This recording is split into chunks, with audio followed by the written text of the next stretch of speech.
Kalau hari ini kamu masih mikir dana darurat itu nggak penting, aku juga dulu gitu. Sampai satu kejadian ini bikin aku sadar. Tanpa dana darurat, hidup bisa langsung kacau. Waktu itu aku ngerasa keuanganku baik-baik aja. Gaji ada, cicilan jalan, hidup kelihatan aman. Tapi semua berubah saat kejadian yang gak pernah aku rencanain datang. Dari situ aku belajar satu hal penting. Dana darurat bukan buat gaya, tapi buat bertahan. Di video ini, aku mau cerita kenapa dana darurat itu wajib dan kenapa kamu sebaiknya mulai sebelum terlambat. 1. Melindungi dari hutang mendadak. Tanpa dana darurat, setiap masalah yang datang tiba-tiba hampir selalu berakhir dengan satu pilihan, berhutang. Bukan karena kita mau, tapi karena nggak punya opsi lain. Saat kondisi darurat datang, pikiran biasanya lagi panik. Di momen itu, kita jarang mikir soal bunga, cicilan, atau dampaknya ke keuangan bulan depan. Yang penting, masalah hari ini selesai dulu. Padahal, seringkali satu hutang darurat justru membuka masalah baru yang lebih panjang. Dana darurat berfungsi sebagai pelindung pertama keuangan kita. Ia memberi jarak antara masalah dan keputusan. Dengan dana darurat, kita bisa menyelesaikan masalah tanpa harus menambah beban cicilan, tanpa rasa tertekan, dan tanpa rasa bersalah di bulan-bulan berikutnya. Bukan berarti dana darurat menghilangkan masalah, tapi ia mencegah satu kejadian darurat berubah jadi masalah finansial jangka panjang. 2. Memberi rasa aman dan tenang. Dana darurat itu bukan cuma soal uang, tapi soal rasa aman. Banyak orang kelihatan baik-baik aja secara finansial, padahal di dalam pikirannya selalu ada rasa cemas. Kalau besok ada apa-apa, aku harus gimana? Tanpa dana darurat, hidup terasa seperti jalan di atas tali. Sedikit saja ada masalah, sakit, motor rusak, atau pengeluaran tak terduga, pikiran langsung kacau. Bukan karena masalahnya besar, tapi karena nggak ada pegangan.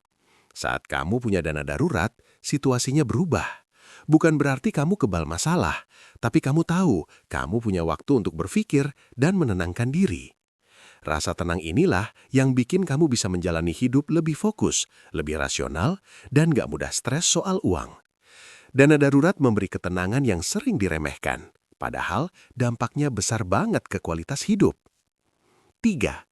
Menjaga keuangan tetap stabil. Pengeluaran darurat sering datang tanpa aba-aba, dan disitulah keuangan paling rentan berantakan. Satu kejadian tak terduga bisa langsung mengacaukan anggaran yang sudah kamu susun rapi. Dengan dana darurat, kamu nggak perlu mengorbankan kebutuhan bulanan. Uang makan, biaya transport, dan tagihan rutin tetap aman, karena sumber dananya sudah disiapkan khusus untuk kondisi darurat. Dana darurat berperan sebagai penyeimbang keuangan. Ia menjaga arus kas tetap stabil, meskipun ada kejadian di luar rencana. Keuangan jadi lebih terkendali, dan kamu nggak perlu mulai dari nol setiap kali ada masalah. 4. Membantu mengambil keputusan lebih baik. Masalah finansial sering jadi makin berat bukan karena kejadiannya, tapi karena keputusan yang kita ambil saat panik. Saat terdesak, kita cenderung memilih jalan tercepat, meskipun dampaknya panjang dan memberatkan. Dana darurat memberi kamu ruang bernapas. Dengan adanya cadangan uang, kamu nggak harus buru-buru memutuskan sesuatu. Kamu punya waktu untuk berpikir jernih, mempertimbangkan pilihan, dan memilih solusi yang paling aman untuk keuanganmu. Keputusan yang diambil dengan tenang biasanya jauh lebih baik dibanding keputusan yang diambil karena terpaksa. Dan disitulah peran besar dana darurat. Bukan menyelesaikan semua masalah, tapi mencegah kamu menambah masalah baru. 5. Menjadi fondasi keuangan sehat. Banyak orang ingin langsung lompat ke investasi, usaha, atau gaya hidup yang lebih nyaman. Tapi tanpa dana darurat, semua itu berdiri di atas fondasi yang rapuh. Sekali ada masalah, semuanya bisa goyah. Dana darurat adalah dasar dari keuangan yang sehat. Ia memastikan kebutuhan penting tetap aman sebelum kamu melangkah ke rencana keuangan yang lebih besar. Dengan fondasi yang kuat, kamu bisa menyusun masa depan dengan lebih percaya diri. Dana darurat bukan tentang seberapa cepat kamu kaya, tapi tentang seberapa lama kamu bisa bertahan dan tetap stabil.